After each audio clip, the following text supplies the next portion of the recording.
HAMAC provides various concrete pumping equipment, including trailer pumps, mixer pumps, boom pumps, crawler pumps, and crawler mixer pump trucks.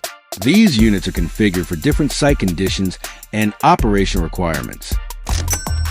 Trailer pumps are used for high-rise buildings and long-distance concrete delivery. The system features Kawasaki hydraulic pumps and manganese steel S-valves for constant output.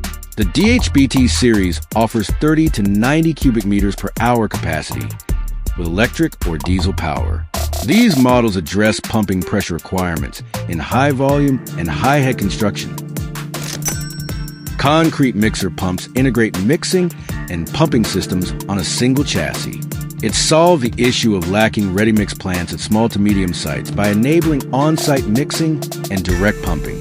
With a small footprint and simple operation, this unit is suitable for rural development and small hydraulic projects, effectively reducing equipment deployment time and labor costs. Truck-mounted boom pumps are used for sites requiring rapid deployment and large coverage. The hydraulic multi-section boom allows for fast vertical and horizontal positioning, combining truck chassis mobility with boom placement. This equipment meets engineering requirements for frequent site transfers and reduced setup times.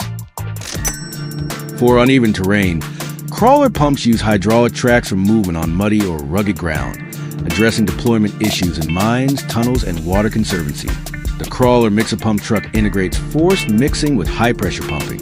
In remote sites without ready-mix plants, this unit handles mixing, feeding, and pumping independently, reducing equipment types and manpower on site. Furthermore, HAMAC's core, where parts feature standardized designs. This allows operators to replace components rapidly on any job site, effectively minimizing downtime and maintenance periods.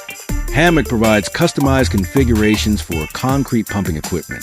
HAMAC, focusing on engineering excellence, ensuring your project progress.